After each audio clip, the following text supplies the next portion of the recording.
Everyone, welcome to our Glory Globe TV. Here's the breaking news. Yes, ancient DNA can provide us with useful insights into our ancestors.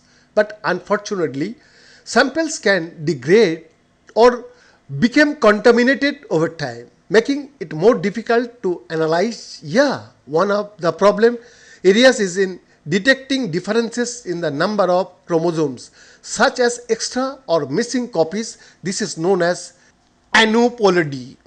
To combat this, the research team developed a new computational method to detect more variation when counting the number of chromosomes, particularly the X and Y.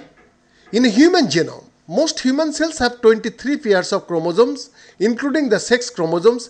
Females usually have two XX, while males have an X and a Y. The new method was applied to a dataset from the 1,000 Ancient British Genomes Project and identified 5 individuals with sex chromosomes aneuploidized, 2 of whom are the earliest known people to have had a genetic disorder. Through precisely measuring sex chromosomes, we were able to show the first prehistoric evidence of Turner syndromes, that is 2500 years ago, and the earliest known incidence of Jacob syndromes around 1200 years ago, said Kakia Anastasiou, first author of the study describing the findings in a statement. Turner syndrome is characterized by one X chromosome instead of the usual 2, while Jacob's syndrome is characterized by an extra Y chromosome. Aneuploidy in sex chromosomes can sometimes affect development.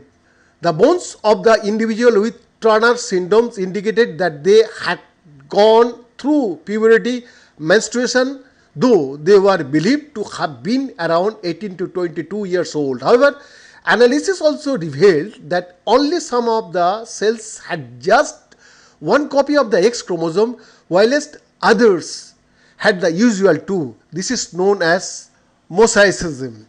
The study also identified 3 people with Klinefelter syndrome, an extra X chromosome that is called XXY, who lived in a range of time periods. An infant from the Iron Age was also revealed to have Down syndrome, the result of an extra copy of chromosome 21.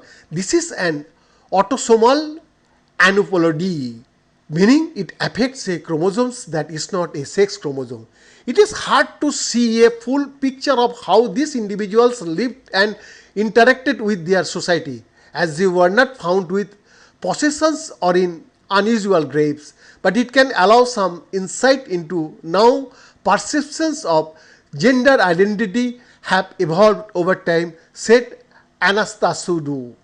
Pontus Skoglund, fellow author and evolutionary geneticist, added, our method is also able to classify DNA contamination in many cases and can help to analyze incomplete ancient DNA, so it could be applied to archaeological remains which have been difficult to analyze.